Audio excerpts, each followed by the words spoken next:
সুন্দর একটি দৃশ্য চোখে পড়লো। এবারে গ্রাম অঞ্চলে এত সুন্দর একটি মাটির হাঁড়ি পাতিল বিক্রি করছেন, সুন্দর একটি দোকান। দোকানটা কোন জায়গায়? নীলগঞ্জ বাজারের পশ্চিম দিকে গ্রামীণ টাওয়ার। গ্রামীণ টাওয়ারের নিচে লোক। আপনার নামটা কি একটু যদি বলেন? আমি মোহাম্মদ জহিরুল ইসলাম, আশা নীলগঞ্জ অফিসের সহকারী ব্রাঞ্চ ম্যানেজার। আচ্ছা আচ্ছা আমি আসছি এই দাদার কাছে, একটু আসলাম, আমাদের গ্রাহক ওনার, আচ্ছা। তাই ওনার কাছে আসা হলো। এবং ওনার তো আসলে এই যে কারুকাজ মৃৎশিল্প যে খুবই সুন্দর, মানে এটা আমার কিশোরগঞ্জের মধ্যে মনে হয় যে সবচেয়ে সেরা। আর এটা হলো নীলগঞ্জ বাজার, বাজারিপাড়া ঠিকানাটা। এখানে হয়তো দেখা যায় আমি মাঝে মধ্যে আসলে দেখি বিভিন্ন জায়গা থেকে নিয়ে যায়, যারা চাকরিজীবী তারাই যাওয়া আসা করে, কিশোরগঞ্জ যাওয়া আসা করে, তারা এখান থেকে অনেক মানে পছন্দের জিনিস নিয়ে যেতে পারে আর কি। প্রায়ই দেখতাম যে এভাবে যারা হাঁড়ি পাতিল বানা, এদেরকে আমরা কুমার বলি। জি। তো এখন তো আর এরকম দেখা যায় না।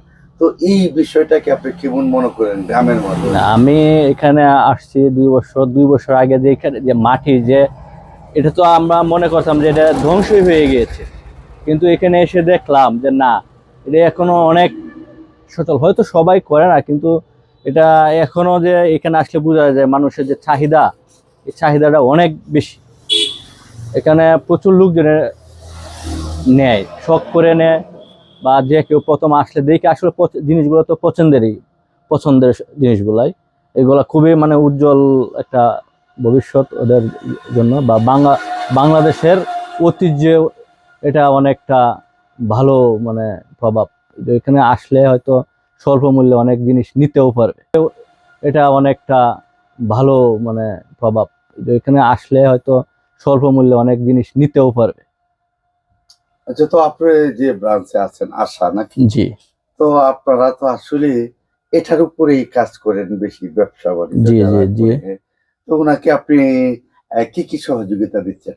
জি, আমরা ধরেন ওনাকে আমরা হয়তো এই যে টাকা ঋণ দিচ্ছি আর কি। ওনার ঋণ নিচে নিয়ে ওই প্রকল্পে কাজে লাগাইছে। ওনার মূলত বিভিন্ন জায়গা থেকে, রাজশাহী বা বরিশাল, বিভিন্ন জায়গা থেকে মাল নিয়ে আসে, কুষ্টিয়া, দিনাজপুর, বিভিন্ন দেশ থেকে। এখানে ওনার পাইকারি সেল করে, প্লাস দোকানে মূলত খুচরা বিক্রি হয়। আর ওনার বিভিন্ন মেলায়, বাণিজ্য মেলায় অংশগ্রহণ করে। ওইখানে ভালো তার কিশোর বাণিজ্য মেলায় সে যায়, নরসিংদী, মানে বিভিন্ন জায়গায় সে অংশগ্রহণ করে। আচ্ছা, সুন্দর একটি উদ্যোগ। আপনার এখান থেকে টাকা নিয়ে এইসব ব্যবসা যারা করে, এদের কাছে গেলে আপনার অনুভূতিটা কেমন হয়? যারা ভালো উদ্যোগে ভালো কাজ করে। অবশ্যই ভালো লাগে।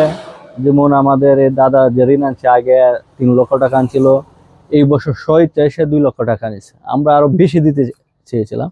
তার লেনদেনও ভালো, হয়তো বেচা কেনা ভালো হয় দেখেই তার লেনদেন ভালো চলে। আমি আসলে জিজ্ঞেস করি, সে ভালো পজিশনে আছে। মানুষ মানে আয়সা শখের বসে এই জিনিসগুলা। আজকে আমি তুলে ধরেছিলাম যে পুরানো দিনের যে ঐতিহ্য, যে মাটির তৈয়ার বিভিন্ন আসবাবপত্র এবং হাঁড়ি পাতিল থেকে শুরু করে সকল কিছু, এরকম একটি দৃশ্য আমার চোখে পড়লো। আমাদের কিশোরগঞ্জ জেলা, আমাদের যে নীলগঞ্জ রয়েছে, নীলগঞ্জ গ্রামীণ টাওয়ারের নিচে একেবারে গ্রাম অঞ্চলে কিশোরগঞ্জ এবং যে আমাদের তারাইলের রুট রয়েছে, সেই রুটের পাশেই এরকম একটি